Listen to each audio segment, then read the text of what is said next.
Je m'appelle. Comment tu t'appelles? Salut tout le monde! Et oui, c'est encore moi, Miss Kane Julia. Bienvenue sur ma chaîne. Pour ceux qui ne sont pas encore abonnés, n'hésitez pas à vous abonner rapidement parce que vous manquez tellement, oh oui, tellement de choses que je veux plus que vous puissiez manquer. Donc, aujourd'hui, nous allons parler de l'Ukraine. Mais pourquoi est-ce qu'elle a choisi l'Ukraine? Eh oui, je vais vous parler comment est-ce qu'une Congolaise a débarqué en Ukraine. Premièrement, donc, si vous n'avez pas de café ou de chai, allez vous en procurer et mettez-vous confortablement sur votre canapé. Écoutez-moi parce que ça sera vraiment drôle, je vous promets. Le visa, comment obtenir un visa?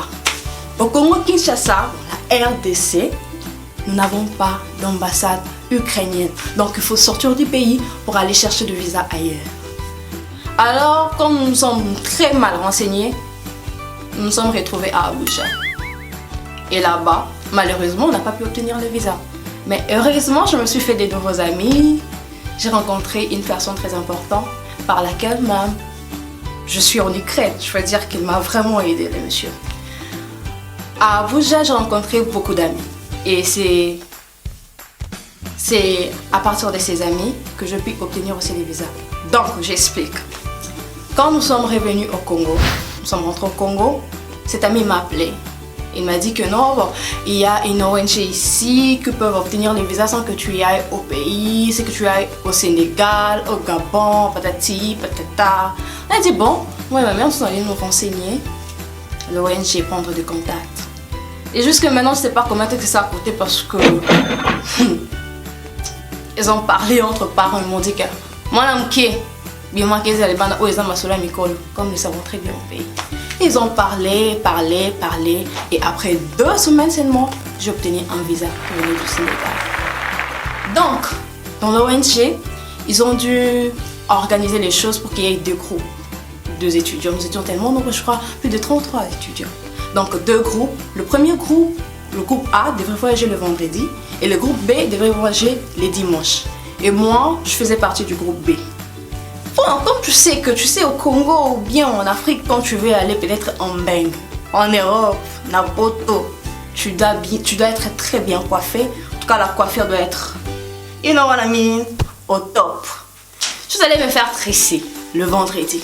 Et je me suis dit, je vais un peu appeler l'ONG pour savoir comment est-ce que ça se passe. Et j'appelle le monsieur, il me dit, ah oui, Julia, tu voyages aujourd'hui. Moi, aujourd'hui, mais vous blaguez. Et il y a une voix d'un papa qui me répond. Tu penses qu'à mon âge, je peux blaguer avec un enfant comme toi? J'ai paniqué. Je suis allée acheter le crédit, appeler mon oncle parce que je viens de la province, je ne vis pas en capitale. Donc j'étais dans ma capitale pour faire toutes ces démarches. Je devrais appeler mon oncle. J'ai appelé mon oncle qui était mon tuteur à ce temps-là. Il m'a demandé d'appeler mes parents. Tout ce que mon père dira, il sera d'accord. Il est d'accord, il sera avec nous. J'ai appelé mon père, il me dira, c'est bon, en tout cas, fais de ton mieux pour être prête pour partir. Et j'ai appelé mon oncle, il a dit qu'il n'y a pas de problème. Le même jour, mes parents ont dû quitter la province où nous étions pour venir vers la capitale. Et c'est 6 heures de voiture, je crois, ouais. Et après, j'ai dû m'arranger avec la coiffeuse pour changer carrément de coiffure. Donc ça avait tellement tout bouleversé que j'avais même pas eu le temps de m'acheter un manteau. Du genre vraiment un manteau. Parce que vous savez qu'ici en Ukraine, je sais pas si vous ne le savez pas, mais nous atteindrons 2 fois le moins 26, moins 27. Donc c'est vraiment, il fait trop froid ici en Ukraine. Qu'est-ce qui s'est passé ensuite? Arrivé à l'aéroport, on nous a remis nos documents. Je devrais emballer mes affaires venant de la province pour partir avec en Ukraine. Tu connais comment est-ce que les parents congolais te disent toujours quand tu vas en Europe?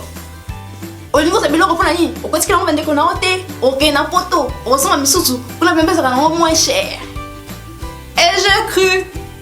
Arrivé en Ukraine, même pas en Ukraine, dans l'avion, mon ami, c'est lui qui m'a aidé à avoir le coordonnées de l'ONG. Il m'a regardé, c'est que il m'a dit que non, tu t'es pas très bien protégé, il fait trop froid parce que lui il avait un frère ici en Ukraine et il s'était très bien renseigné. Il m'a dit qu'il fait trop froid là-bas. Je tomberai malade, je crois même à l'aéroport. J'ai dit, ah, yo yeminga, makila makas, comme on le dit toujours. Et oui, arrivé à l'aéroport, effectivement, il faisait moins 23 degrés Celsius. Au Congo, c'est toujours 16. 16, c'est le minimum, je pense, c'est le minimum. Mais c'est toujours 20, 22, 26. Et maintenant, tu te retrouves dans un pays où c'est l'opposé, c'est moins 26. Donc, tu t'imagines un peu comment est-ce que j'étais toujours. Donc, comme tu étais avec moi et mes amis aussi, nous sommes allés à Ternopil parce que le Messie qui devrait venir avec nous était resté à Kinshasa pour venir avec le groupe B qui devrait venir les dimanches. Donc comme je n'aimais pas Ternopil parce que ce n'était pas la ville que j'avais choisie pour venir étudier, j'ai appelé mes parents et je les ai demandé de mettre la pression à toutes les personnes qui peuvent appeler pour que j'aille à Kharkov. Et oui, ils l'ont fait. J'ai quitté Ternopil le 28 décembre 2012, je crois, et je suis arrivée à Kharkov le 1er janvier. Et quand je suis arrivée, j'ai été bien accueillie parce que ici il y avait Family's Friends. Comment est-ce qu'on dit ça même? Ouais, les amis de la famille, quoi. On se connaissait déjà, donc j'ai rencontré un grand frère et une grande sœur ici. J'étais tellement bien accueillie par la CCKK. Je vous assure. Tu sais, tu as fait plus de 2 jours, plus de 3 heures d'avion, plus de 5 heures d'avion avec des gens qui parlent que l'anglais, le français, et tu te retrouves avec une personne qui te dit Neni, vous allez bien? La joie, mon frère. Tu sais, quand dans la vie on dit que j'ai tressailli de joie. C'est ce qui s'était passé avec mon cœur. Et après, nous avons fêté parce que normalement, la CCKK, le 1er janvier, la fête du Nouvel An, c'est une fête aussi pour accueillir les nouveaux. Donc j'ai été très bien accueillie. J'ai reçu beaucoup de cadeaux, beaucoup d'amour, beaucoup de visites, beaucoup de choses, je vous assure. Et j'en suis vraiment très reconnaissante. Arrivé en Ukraine, il fallait commencer avec la PACFA. Eh oui, quelle idiote que j'étais. J'avais oublié mes documents au pays. Mais dis donc, c'est qui va étudier sans diplôme d'État? Parce que nous au pays, on n'a pas de bac, on a du diplôme d'État.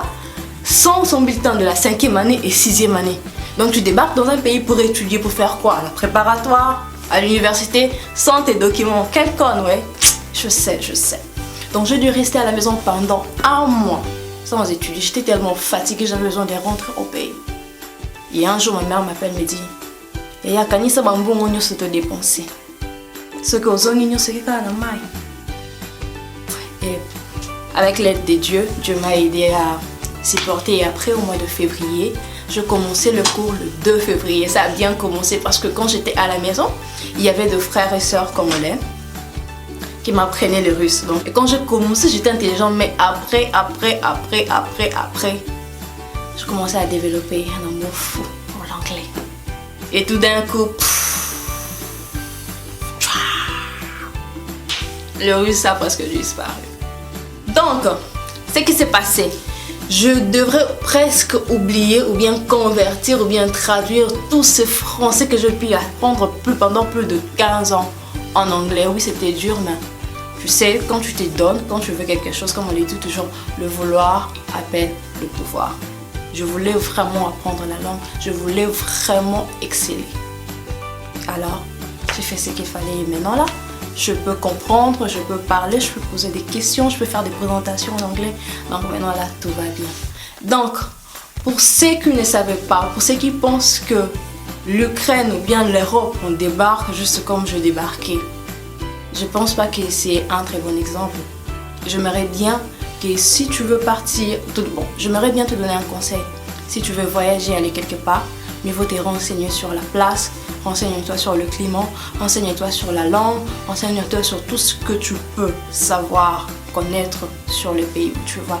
Et si c'est possible, fais-toi des connaissances avec je sais pas, fais des connaissances avec les gens de ce pays, peut-être qui sont des Congolais, qui sont de même nationalité avec toi, au lieu de débarquer connaissant personne. Moi, j'étais chanceuse parce que j'avais rencontré la CCKK, Comité du Congo Kinshasa, à Kharkov. Et ce sont ces gens-là qui m'ont aidé à m'intégrer dans l'Ukraine. Donc je savais aller au marché, ça veut dire le pain, ça veut dire les œufs, ça veut dire je savais aller au restaurant, aller quelque part sans que ils m'ont vraiment aidé. Alors j'aimerais que vous fassiez de même. Trouvez-vous des gens qui peuvent vous aider là où vous aimeriez partir. Avant d'aller quelque part, faites des recherches. S'il vous plaît, je vous en prie, faites des recherches. Pour ne pas être comme un... Je sais pas quoi. Impression New York, c'est même bien, mais vous savez, je sais même pas comment je veux dire. Je sais même pas s'il y a un film qui peut définir la sensation que vous aurez en arrivant dans un pays dont vous connaissez personne. Alors, j'espère que vous avez aimé. J'espère que ça a été vraiment, vous avez appris beaucoup de choses dans cette vidéo. Alors surtout, et oui, c'est encore moi, Miss Kaen Julia. Kaen Julia, n'oubliez pas de commenter, d'aimer cette vidéo et de partager. Et surtout, aider une personne qui veut voyager, quitter de son pays à un autre ou bien aller faire du tourisme, à savoir se renseigner, à accueillir de connaissances sur le pays. Bye!